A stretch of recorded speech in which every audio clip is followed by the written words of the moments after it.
The Twi'leks hail from the dry, rocky world of Ryloth. They're humanoid in shape, but instantly recognizable by their fleshy headtails called Leku. These aren't just decorative, they're extensions of the brain used for communication, and any damage to them can impair mental function. Their skin tones come in vibrant shades like green, blue, and red, making them one of the more eye-catching species in the galaxy. Because of this, female Twi'leks were often considered exotic, which is why they frequently turned up dancing in the seedier cantinas of Tatooine. Male Twi'leks, meanwhile, usually had more pronounced foreheads, giving them a slightly different look. Their society was clan-based, with loyalty and honor at its core. A clan council managed leadership on Ryloth, though the planet's economic struggles led some Twi'leks to sell their own kind into slavery. Several Twi'leks left their mark on galactic history. Aayla Secura, the blue-skinned Jedi Knight, became a Clone Wars general and shared a close bond with Commander Bly. Hera Syndulla, daughter of Resistance leader Cham Syndulla, played a key role in the rebellion as part of the Ghost Crew, eventually becoming a top New Republic commander thanks to her legendary piloting. Twi'leks and humans are even biologically compatible. Hera Syndulla herself had a hybrid child with Jedi Knight Kanan Jarrus, who looked mostly human aside from her striking green hair. And if fan art across the galaxy is any measure, no species has inspired more creative obsession than the Twi'leks. On Tatooine, few groups inspire as much fear as the Tusken Raiders, or Sand People. They are often branded as savage marauders by settlers, but the truth is far more complicated. Covered head to toe in wrappings to survive the twin suns and violent sandstorms, Tuskens hide their true faces behind goggles and breathing masks. They are not human, though outsiders often mistake them as such. As Tatooine's original inhabitants, they've always been nomads, moving where resources could be found. Their harsh environment forced them to become expert trackers and hunters, able to survive on minimal water by drinking from black melons buried beneath the sands. They tamed banthas for transport and formed lifelong bonds with them, defending their beasts at all costs. Outsiders often clash with Tuskens, but these conflicts stem from settlers invading their ancestral lands, sparking a cycle of violence and resentment. Tusken culture is tribal, bound by tradition, ritual, and a language of howls and grunts unintelligible to most. Their signature weapon, the Gaffi stick, is crafted in a rite of passage and symbolizes their identity, serving both as a brutal melee weapon and, surprisingly, as a tool for grooming their banthas. They also wield cycler rifles, which fire solid projectiles capable of piercing shields, making them dangerous foes. Among their notable figures is Jedi Knight Asherad Hutt, a human who embraced Tusken life and traditions. More recently, Boba Fett lived among them in canon, earning their respect, crafting his own Gaffi stick and becoming an honorary Tusken Raider. Rarely seen without their brown robes, Jawas are a small species native to Tatooine's deserts. They're famous across the galaxy for their scavenging and tinkering skills, making them some of the best junk traders around. Nobody really knows what a Jawa looks like under those robes. Theories range from lizard-like beings to rodent-like creatures, but all we truly know is they're furry. Their glowing yellow eyes peek out from beneath their hoods, adding to the mystery. What's not mysterious, though, is their obsession with scavenging. Jawas comb the deserts for broken droids, rusted starship parts, or anything worth a few credits. Their massive sand crawlers, basically moving scrapyards, store these treasures. Their language, Jawaise, sounds like chaotic squeaks and barks mixed with smells as communication cues. The phrase Utini, meaning wow or hey, is their signature shout. Some believe Jawas are distantly related to Tusken Raiders, though the two species despise each other, as Jawas often trespass into Tusken territory. They rely heavily on smell to identify each other beneath their identical robes. Few Jawas are ever named, but one standout is Achiel, who shocked many by becoming a Jedi during the Clone Wars and even speaking fluent Galactic Basic. If you've ever pictured what Bigfoot might look like, your mind probably goes straight to the Wookiee. This towering, fur-covered species comes from the forest world of Kashyyyk, and they're infamous for being strong enough to rip arms out of sockets. Standing well over 2 meters tall, Wookiees are not just brute force, they're also natural climbers. Their long limbs and retractable claws let them scale trees with ease, perfectly adapted to life in the canopy. On top of that, their lifespans stretch for centuries, giving them generations of wisdom. At first glance, their growls and roars might sound primitive, but in reality, it's a complex language. Humans can barely attempt to speak it without sounding like they swallowed a furball, though many could understand it. Beneath the intimidating appearance, Wookiees are highly intelligent. They're skilled engineers and mechanics, which explains explains why Chewbacca, not Han Solo, was the real expert at keeping the Millennium Falcon running. Culturally, Wookiees are bound by honor and loyalty. Their tradition of the life debt ties them to someone who saves their life, a bond they uphold fiercely. Family and tradition sit at the center of their lives, with coming-of-age trials sending young Wookiees into the dangerous Shadowlands to survive on their own. Despite their technological skills, they prefer harmony with nature, building vast treehouse cities rather than metal skyscrapers. Those who defied cultural values and turned violent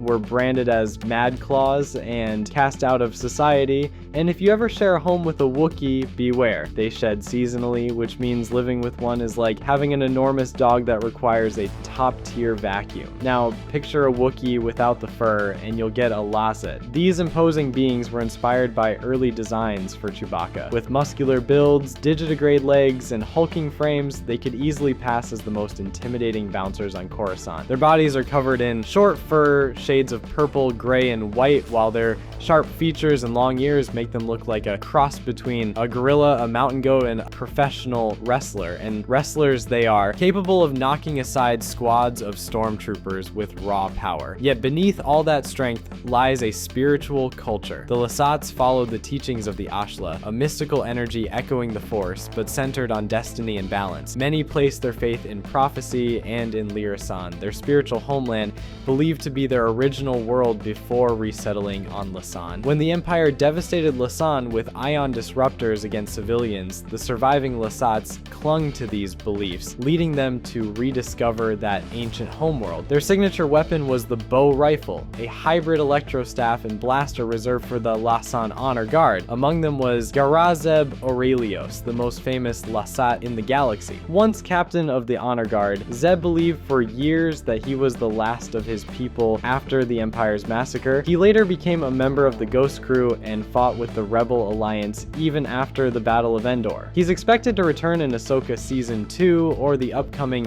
Mandalorian film. Another notable Lasat was Jaro Tapal, the Jedi Master of Cal Kestis, who gave his life protecting his Padawan. Moving from forests and mountains to the swamps of Naboo, we find another fascinating species, the Gungans. While humans built thriving cities on the surface, the Gungans lived beneath the waters in their shielded underwater metropolises. Amphibious by nature, they had long limbs, floppy ears, and eye stalks perched above their heads. Their flexible, rubbery faces could look either comical or intimidating, depending on the moment. Their skin ranged from earthy greens to bright reds and oranges, often patterned like frogs or fish. What made the Gungans remarkable was their ability to thrive in both water and on land. Thanks to internal nostril flaps, they could live comfortably in aquatic cities, yet their strong legs made them equally suited to running across the plains. Their society was hierarchical, with a council of representatives handling day-to-day governance under the authority of a boss. After the Battle of Naboo, the Gungans secured representation in the Galactic Senate alongside Naboo's humans. Though their speech sounded primitive, Gungans were resourceful engineers.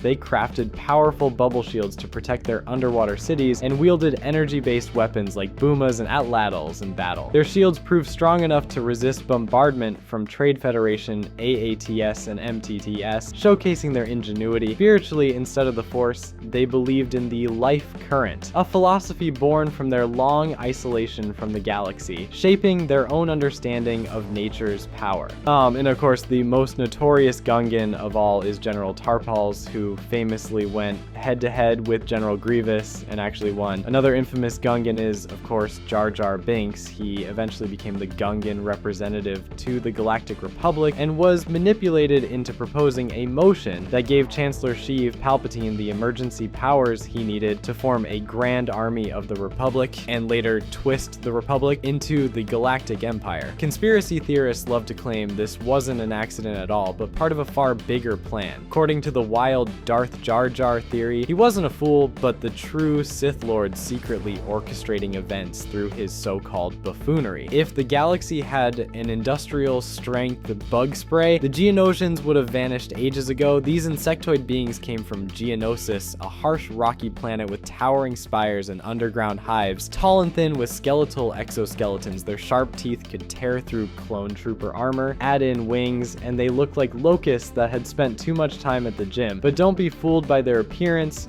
Geonosians were technological masterminds. They built massive droid factories and even helped design the Death Star. Their hive society was rigidly structured. Queens at the top laying eggs, aristocrats ruling, and countless drones filling roles like warriors, workers, or pilots. Drones were considered disposable and often mistreated, though some proved themselves in combat arenas and rose through the ranks. During the Clone Wars, Archduke Poggle the Lesser ruled one of the largest hives. Queens held terrifying power, even using parasitic brainworms capable of reviving the dead and controlling hosts like mindless zombies. Ultimately, the Empire wiped out most of the species, and Darth Vader personally executed their last known queen, leaving Geonosians nearly extinct by the time of the Galactic Civil War. The Hutts were massive, slug-like beings with stubby arms, wide mouths, and long tails they used for movement, or more often to lounge while servants carried them around. They weren't warriors, but crime lords, ruling the galaxy's underworld like an interstellar mafia. Their power extended over entire systems and hyperspace lanes in the Outer Rim. Most Hutts hailed from Nalhutta, a polluted swamp world as slimy as its infamous inhabitants. Despite their grotesque appearance, Hutts were brilliant, resourceful, and staggeringly influential. Their reach was so vast that neither the Republic nor the Empire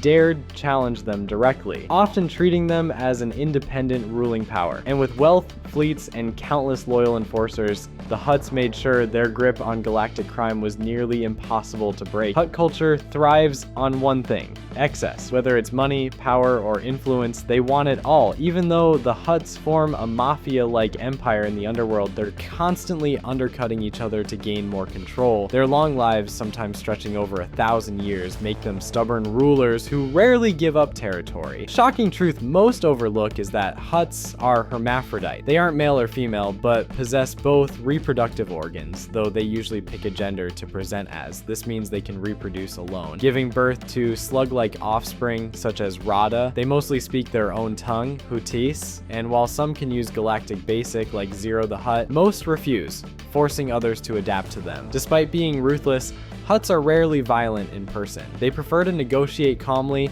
and leave the bloodshed to their subordinates. Yet their love for violence shows in their entertainment. Many kept rankers as both a status symbol and a convenient way to get rid of enemies in front of a cheering crowd. The most infamous Hutt is of course Jabba, who ruled much of Tatooine, while Gardula the Elder is remembered as the owner of Shmi Skywalker, Anakin's mother. While the Hutts dominate the underworld in size, the Pykes rival them in power. Native to Obadiah, a rocky world steeped in crime, the Pykes control the galactic spice trade. Their mind-altering spice addicted millions across the galaxy, giving the Pyke Syndicate wealth, power, and an army of mercenaries at their disposal. Their skill in bribery, smuggling, and logistics made them one of the most feared organizations in the Outer Rim. Physically, Pykes have long, slender bodies, wedge-shaped heads, and small eyes. They usually wear breathing masks when traveling, but beneath them are skeletal faces with sharp, granite-like features. Their society is both secretive and rigidly organized, part cult, part corporation. Loyalty to the Syndicate comes before all else, functioning as a shadow government obsessed with profit. During the Clone Wars, their leader, Lom Pyke, played a pivotal role, even joining Darth Maul's Shadow Collective. From Twi'leks to Pykes, the galaxy is bursting with species and syndicates that are as fascinating as they are dangerous. And we've only scratched the surface. Countless more creatures, warriors, and underworld players are waiting in the wings. In part 2, we'll dive even deeper into the galaxy's most mysterious and deadly beings, uncovering the secrets you won't want to miss. If you enjoyed this video, be sure to check out more related content shown on screen.